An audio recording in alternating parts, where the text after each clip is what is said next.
photography of Arthur Firmin has really influenced me, has brought me back to love photography. In my school days, I had a camera. I used to take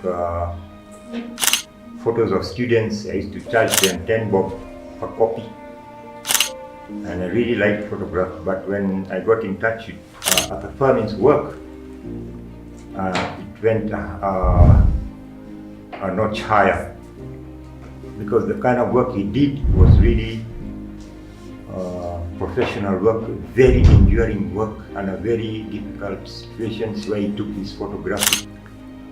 And I'm really amazed and touched by his passion and love for photography. The most amazing part was that his wife, Catherine Firmin, would hand paint them, special technique with oil. I really appreciate the work that went through to hand paint them, because the person, I'm not a painter, but just seeing all that work, it's like mind-blowing, you know. They had a studio in Nairobi, a Vedic house, and Michelle Scott's. And they had a lot of display of photography of the whole of East Africa. And their clients were normally the upper class in Nairobi. It was a simple place and quite opening. You just kind of feel like a peace and tranquility just because of all the photography.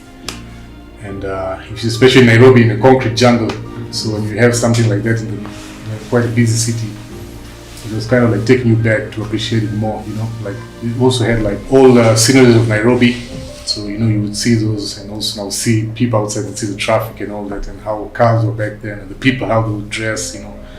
So it will take you back in history like a time machine. So most sceneries are mountains, because he's climbed Mount Kenya about 20 times. So he liked a lot of mountains, he liked wildlife, he liked the people. We have a lot of photography about different tribes like the Samburus, the Maasais. Sometimes the wildlife will be captured, so you have the mountain, the wildlife is below, walking below. He also liked, I would say, the building, structural buildings. You know, we have some of churches, different Nairobi buildings at that time, which are still also around now. He has been to India, he has been to Wales, he has traveled East Africa, and this picture is called A World's End. It was taken in Kerry Valley between 1947 and 1951 in an area called Sumbuta Valley. This picture has gone all over the world, South America, North America, Africa, Europe, Asia, Australia. It's a very famous picture. This picture is titled Mountain River. This picture, it won an award, Commonwealth Photographers Competition in 1939 in London. It was the most famous picture that put him on the map of photography in the world. This is in Western Uganda. Gong Hills, most famous one, Gong Hills. That time Gong was very undisturbed by any human activity. And then you have the treetops, a very famous photograph where the Queen Elizabeth was made a queen. She was staying here in Kenya when she was on holiday. Treetops Hotel is it's in Badea. With the coverage he did in a very short time, I mean, like maybe in like 20 years, he covered the whole of East Africa. Elgon, Kilimanjaro, Mount Kenya, Mombasa, northeastern Uganda, Tanzania. Arthur Firmin's photography continues to have an immense impact on the minds of millions of people in the world, those who have bought his photographs, those who have heard about him.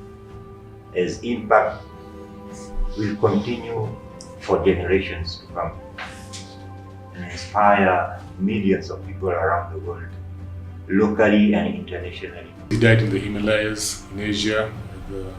He had an accident, a boulder fell on his leg, so by the time they rescued him, he had a problem.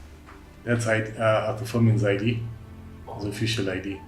So it just says certificate of identity, ID number is 40105 Nairobi, and then you have his name, his signature, fingerprint ID. It also says Calling and Protectorate of Kenya, Certificate of Identity. My late auntie was Linda Blackbird Lomonaco, sorry, because her husband was Italian. She used to work for the Firmin gallery, and eventually she bought it out in 1984. She had a great love for artists. She promoted a lot of Kenyan artists. Because in the gallery she used to have Arthur Firmin and local artists, oil painting and water painting. She supported them fully. And she had a great love, passion for art. Catherine Firmin left all the rights with my auntie Linda Lomonaco for copyrights and anything she had the authority to reprint or reproduce. And that authority was given to a son, and a son gave it to me. So I have the copyrights and to do distribution, to do bazaar, to do exhibitions.